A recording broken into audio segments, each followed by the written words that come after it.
आज important day क्योंकि आज हम लोग कन्वर्सन बनाना सीख रहे हैं। पीछे के क्लास में भी आपको कन्वर्सन बताया गया था। देखो, कन्वर्सन को इसलिए इम्पोर्टेंट कहा जाता है क्योंकि अगर आपने कन्वर्सन सीखा, इसका दो अर्थ है कि आपके रिएक्शंस पे कमांड है और आप कई चीज़ें एक साथ सीख सकते हो। कन्वर्सन बनाना, फिल इन द ब्लैंक्स और व्हाट हैपेंस व्हेन। तो अराउंड सारे क्वेश्चंस जो ऑर्गेनिक कंसर्निंग हैं वे क्वेश्चंस सॉल्व होते हैं। इसको ज़रा गौर से अच्छे से फिर लेना। देखो, फर्स्ट कन्वर्सन है ethanol to propan two ol. अब यहाँ देखो, मैंने इथेनॉल लिखा है और यहाँ प्रोपेन टू ऑल लिखा है। अब सोचो कि इसको कैसे बढ़ाएं। सोचो, इथेनॉल और प्रोपेनॉल टू ऑल में एक कार्बन ज़्यादा है। अब इसको लाने के लिए हम कैसे क्या करेंगे? तो सबसे पहले सोचो कि अगर इसको हम एल्डिहाइड में कन्वर्ट कर दें, अर्थात PCC से इसका ऑक्सीडेशन कर दें, तो हमको ये मिलेगा CH3 CH2 C double bond OH, acetaldehyde. और एसिटल्डिहाइड से एक अगर हम इसको CH3MgBr, याद करो ड्राई ईथर रहेगा, और इसके साथ अभी क्रिया करने पर ये एसिटल्डिहाइड हमको एक एडिशनल प्रोडक्ट देगा। कैसा एडिशनल प्रोडक्ट? CH3। अब इसको क्या करते हैं? Acid hydrolysis. जैसे ही तुम इसको एसिड हाइड्रोलिसिस करोगे तो हमारा ये ग्रुप टूट के क्या देगा? -MgOH और सेकेंडरी पोजीशन पे हमारा OH जुड़ जाएगा। इस तरह से हम कन्वर्सन को पहले क्या करते हैं कि इनिशियल टू फाइनल क्या बनाना है, किससे उसको देख लेते, उसके बीच क्या होगा ये करते। चलो आओ आगे बढ़ते। Propene to propan two ol. देखो भाई, यहाँ पे प्रोपीन है जहाँ पे डबल बॉन्ड, और यहाँ टू ऑल यानी दो पे OH। सिंपल सा रिएक्शन है, हाइड्रोलिसिस कर दो। इस H2O का HOH में OH निगेटिव और H पॉजिटिव में ये OH कहाँ जुड़ेगा? सेकेंडरी कार्बन, उस कार्बन पे जहां हाइड्रोजन की संख्या कम होगी। सिंपल सा है। इसी तरह अगर हम benzyl chloride to benzyl alcohol, देखो ये बेंजाइल क्लोराइड है, ये बेंजाइल एल्कोहल। डियर, सोचो कि Cl को हटा के OH डालना है। सिंपल सी बात है, तुम जानते हो। अब इस रिंग से हमको कोई लेना देना नहीं, इस पार्ट से। तो ये पार्ट sp3 हाइब्रिड कार्बन से जुड़ा हुआ। सिंपल सी बात है, KOH एक्वस के साथ बॉयल कर दो। कर दिए, पहले से पढ़ के आ रहे। क्या बन जाएगा? CH2OH। और ये माइनस में अगर लिखना है तो KCl लिखो, नहीं तो नहीं भी लिखो, बन गया। उसी तरह से देखो, अगला कन्वर्सन है ethyl magnesium chloride to propane 1ऑल। अब ये देखो, मैंने लिखा इथाइल मैग्नीशियम क्लोराइड और ये प्रोपेन 1ऑल है। गौर करो, ये ग्रिग्नार्ड रिएजेंट है। अब इसको मैं किसके साथ रिएक्ट करूं ताकि वो 1ऑल बनाएगा? तो तुमको पता है कि एल्डिहाइड से, और कौन सी एल्डिहाइड से करेंगे? Formaldehyde, HC double bond OH।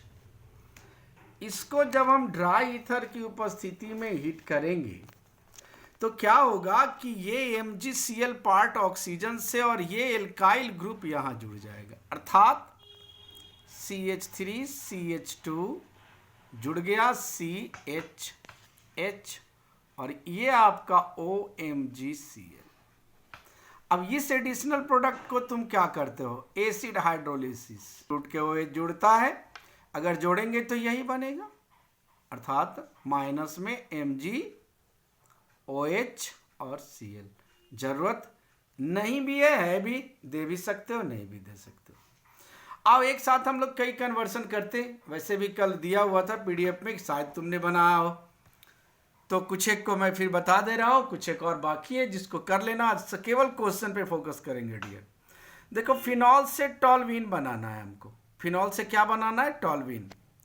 और फिनॉल से एसीटोफिनॉल, फिनॉल से ब्रोमोबेंजीन, फिनॉल से हमको बेंजोइक एसिड। डियर देखो ये फिनॉल है। अब यहां पे मैं लिख रहा हूं, ये देखो आपका टॉल्यूइन है। टॉल्यूइन को बनाने के लिए तुमने क्या करनी है, पहले फिनॉल को जिंक के साथ यदि गर्म करोगे तो तुमको बेंजीन मिलेगा, और बेंजीन से टॉल्यूइन बनाना आसान है। क्यों? इसको तो फ्राइडल क्राफ्ट रिएक्शन और अनहाइड्रस AlCl3 की उपस्थिति में जैसे इसको करोगे तुमको टॉल्यूइन देगा। सिंपल बात है। फिर मान लो एसीटोफिनॉन बनाना है। क्या सूत्र है एसीटोफिनॉन का, जरा गौर से देखो। अब भैया मेरे जब बेंजीन हमको मिल गया है तो ये लाने के लिए तुमको पता है कि एसिटाइल क्लोराइड से करेंगे, यानी सी, इसको एसाइलेशन बोलते। अनहाइड में करोगे तो तुमको ये मिल जाएगा, माइनस में HCl दोनों जगह, यहाँ भी माइनस। फिर हमको फिनॉल से ब्रोमोबेंजीन बनाना। बट डियर फिनॉल से अगर बेंजीन पहुंच गए तो ब्रोमोबेंजीन बनाना सो इजी करनी। अब Br2 के साथ करोगे और साथ में रखोगे FeBr3। जैसी करा, डार्क में करने 310 से 320 केल्विन टेम्परेचर कर दो, बन गया तुम्हारा ब्रोमोबेंजीन। इसी तरह फिनॉल से हमको बेंजोइक एसिड। भैया मेरे यहां जब पहुंच गए हो तो इसको अब क्या करो, ब्रोमोबेंजीन बनाने के लिए ब्रोमोबेंजीन बना दो पहले। अब ब्रोमोबेंजीन को तुम फिर क्या करो, सी के साथ, तो ये तुमको देगा साइनोबेंजीन।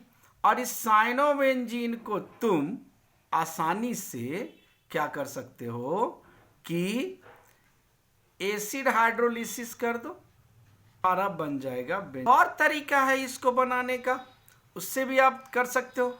ये ब्रोमोबेंजीन है। अब इस ब्रोमोबेंजीन को यदि आप कार्बन डाइऑक्साइड के साथ रिएक्ट कराओगे तब भी बन जाएगा ये। खैर, अब मान लो एनिलीन से हमको फिनॉल बनाना, ये एनिलीन है, ये फिनॉल है, काफ़ी दूरी, इसको हटाएं कैसे, OH लाए कैसे, ये क्वेश्चन से।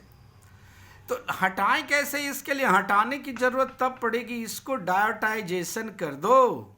क्या करेंगे, डायोटाइजेशन, तो ये बन जाता है एनिलीन से क्या बन जाता है, बेंजीन डाइजोनियम क्लोराइड।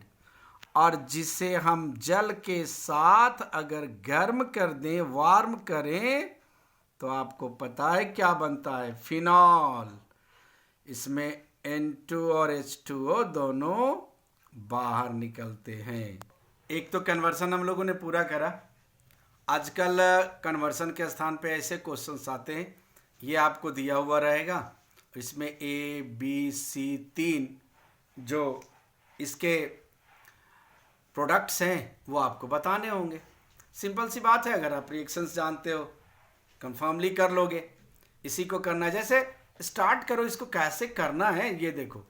सबसे पहले है कि ये मिथाइल ब्रोमाइड को पोटेशियम साइनाइड के साथ रिएक्ट करने पर, एल्कोहलिक होता है ये, के साथ तुमको पता है कि अगर मान लो CH3Br को हम KCN से करें, KCN, ये पॉजिटिव निगेटिव निगेटिव पॉजिटिव, इतना सोचने की जरूरत नहीं। KBr बाहर होगा और CH3Cl। तो पहला प्रोडक्ट हमारा क्या मिला, ए जो प्रोडक्ट है वो है CH3Cl। क्लियर? इस तरह आंसर बनाने, CN हो गया। अब देखिए कि यहाँ पे ए के जगह पे CH3CN, अब तुमको यही सोचना है, इस CH3CN को यदि आप क्या कर रहे हो, ये AlH4 है, इसका मतलब आप रिडक्शन कर रहे हो। तो आपको पता है कि जैसे रिडक्शन होगा तो हाइड्रोजन यहाँ पे दे या ना दे, ये हाइड्रोजन यहाँ पे रहता है, नेसेंट हाइड्रोजन। ये नेसेंट हाइड्रोजन इसको क्या करता है, एमीन बना देता है। आपको याद होगा ये एमीन बनाएगा, हमने कन्वर्सन की में दिया हुआ है। तो B क्या होगा आपका, CH3 तो ज्यों का त्यों रहेगा, ये CN में CH2 4H लगता है और NH2, एमीन बन गया। अब आप C पे बात कीजिए, ये B जो आपका कंपाउंड है ये हो गया इथाइलामीन। अब इथाइलामीन को आप सोडियम नाइट्राइट और HCl, गौर करो ये कौन सा रिएक्शन है, ये नाइट्रस एसिड देता है, इस दोनों की अभिक्रिया से HONO। और तुमको पता है अल्कोहल के प्रिपरेशन में मैंने बताया था कि कि यदि एमीन को आप nitrous acid, freshly prepared nitrous acid से रिएक्ट कराओगे 0 से 5 डिग्री सेल्सियस के बीच, तो ये क्या देगा? ये देगा एल्कोहल। वो NH2 को हटा के केवल OH जोड़ेंगे, CH3CH2OH। बाकी के जो बनते बाय प्रोडक्ट उसको हमें नहीं लिखने। तो इस तरह से अगर आपने ऐसे बना दिए तो 1 B C के लिए आपको 3 मार्क्स। गौर करो। फिर एक एग्जाम्पल लेते हैं, कुछ और भी दिए हुए एग्जाम्पल्स। जैसे यहाँ पे देखो, ये है आपका एनिलीन इसको बोल सकते हो आप, या बेंजीनामीन बोल सकते हो। को आप NaNO2 HCl से करोगे, A बनेगा, H2O से वार्म करोगे, B बनेगा, Zn से हिट करोगे, C बने। गौर करो, गौर करो। अभी अभी हम लोगों ने कहा था कि कभी भी एमीन ग्रुप अगर हो और उसको हम बेंजीन डाइजोनियम अगर नाइट्रस एसिड के साथ हम व्यवहार करते हैं तो ये क्या बनता है? ये बनेगा बेंजीन डाइजोनियम क्लोराइड। डायोटाइजेशन इसी को बोलते हैं। ये A आपका बनेगा C, बन गया ये। अभी अभी इसके पहले आपने कन्वर्जन में देखा था कि यदि इस बेंजीन डाइजोनियम क्लोराइड को जल के साथ वार्म करोगे तो ये क्या देता है? इसके जगह पे फिनॉल देगा। तो रिएक्शंस याद रखने। डियर, B जो है हमारा कंपाउंड वो बन गया फिनॉल।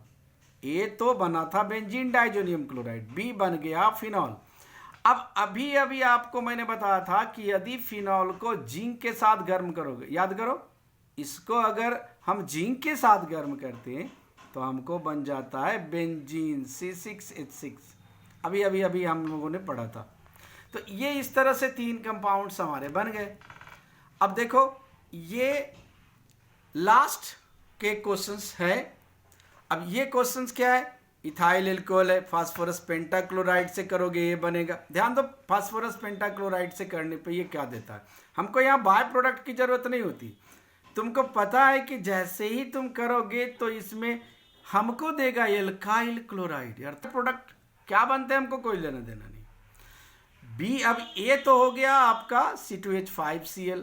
अब उसको पोटेशियम साइनाइड से, एल्कोहलिक पोटेशियम साइनाइड से अभी हाइलाइट को अभी अभी हमने करा था, ऊपर देखो। तो ये साइनाइड बनने हैं, इसको साइनाइड बनना है। तो सिंपली यहाँ हम भी क्या करेंगे? C2H। अब ये C2H5CN, ये इथाइल साइनाइड कह सकते हो या प्रोपेन नाइट्राइल कह सकते हो।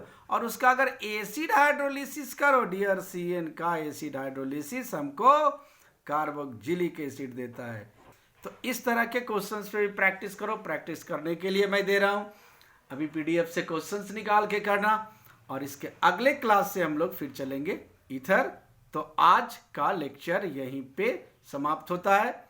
सभी को खुश रहने की अच्छी शुभकामनाएं। Thank you.